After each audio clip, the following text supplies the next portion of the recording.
Dear students, today we'll discuss about 8085 internal block diagram. Our 8085 MIPI is introduced by Intel Corporation, which is of 8-bit in width. It can process only 8-bit data. We learned about its pin signal diagram, which contains 40 pins. Now, today let's discuss about this internal block diagram, which contains separate blocks. Like first is this register array, where all the registers are here. Next is serial input output control, interrupt control, accumulator 8-bit, temper register is of 8-bit, flag register 8-bit, where there are 5 flags, ALU arithmetic logic unit of 8-bit, instruction register also with 8-bit width, instruction decoder and machine cycle encoding, and this is the main section, timing and control section. Let us discuss this thing. This side is address buffer as well as data / address buffer. We'll go to discuss about each and every block.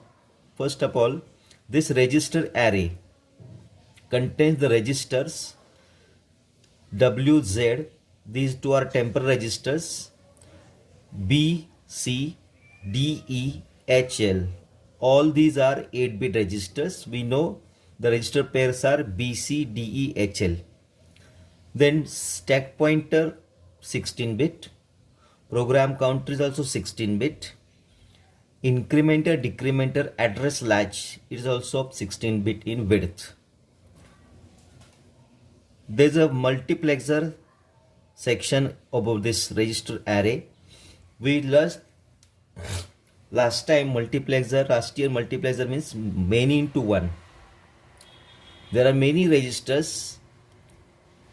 Their contents can be shifted for temper register for the processing of data bytes. So from these many registers, only one register content can be shifted here. That is by multiplexer. And register select section is here. Only one register can be selected to shift contents via multiplexer. Downside is address buffer. Means it can issue only 8-bit address, that is higher address bits, A0 to A8 to A15. A8 to A15. This is higher address bus. We know address bus is of 16-bit, which is divided into two parts. Lower address is here with data bus. That's why the bus is named as AD0-AD7. And A8 to A15, that is higher address bus. Buffer means it can hold data for some time till the receiving device is not ready. So that's named address buffer. This is multiplex address or data bus. It is bidirectional because data can be taken in or can be sent out via this bus. That's why this bus is bidirectional. Next thing, serial input output control. Bitwise data can be taken in with SID pin, and bitwise data can be sent out with SOD pin. And serial IO control, it is converting data from serial to parallel, and it can be taken on this internal bus. It is mentioned 8-bit internal bus. Left side it is here interrupt control section, which contains 5 hardware interrupts, which are trap, RST 7.5, RST 6.5, RST 5.5, and INTR. And one outgoing signal is INTA bar, that is interrupt acknowledgement. Whenever any interrupt is received with the help of interrupt control, program control can be transferred to that particular vector address, which we calculated with the method of multiplying by 8 and dividing by 16 till quotient is 0 and taking the remainders in reverse. We done that thing in hardware interrupt and their calculations. Left side is 8-bit accumulator. Temper register is here. Temper register means here it holds data temporarily received via this bus from the memory section or from this any one register. It can be taken here in temper register. Temper register and accumulator contents are taken here for the processing in ALU section, arithmetic logic unit, which can perform arithmetic functions like addition, subtraction by 2's complement, and some logic gate operations can be done in ALU section, according to which the flags can be set or reset. That's why with ALU there is a flag connection which is coming in, going out, and after the data processing the result is taken back via this bus in accumulator. So any arithmetic logical operation result is available in accumulator. This here it is instruction register. We used to enter the program on the microcomputer system to store the contents in memory section. So memory section is outside this MUP. So from that memory data can be taken in via this bus, via internal bus in instruction register. Instruction register receives each and every opcode which we entered as per the instructions, or that hex code which we entered.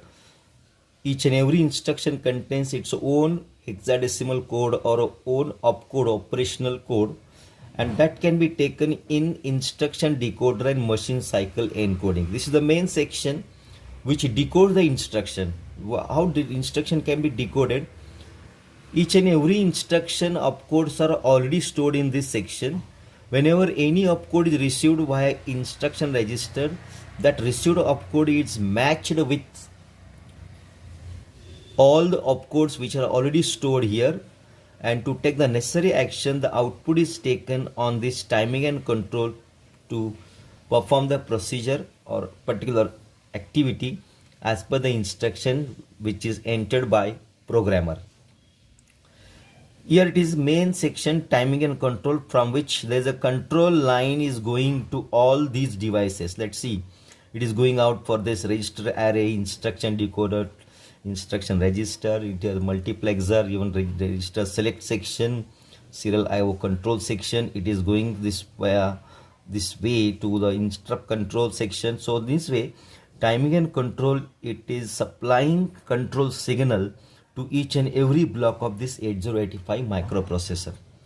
Left side it is clock generator, which we are receiving x1 x2 the clock frequency near about 3 megahertz, and this is the clock out signal which is given to the supporting ICs. Ready pin is here, RD bar, WR bar, these are the two control signals. AL is here important to receive the content on this multiplex bus is either data or address content. Then S0, S1, IO oblique M bar, these three are status signals, and combination of status and control signals, the particular operation can be done with IO device related or memory related. This is the DMA section, means directly when the address or data buses are made free, that time it is requested to hold buses free, and acknowledgement of that is given out which HLDA. This is reset in bar, there is a reset key on the microcomputer system or the right top side in the keyboard section. We'll see on that system. From that reset key,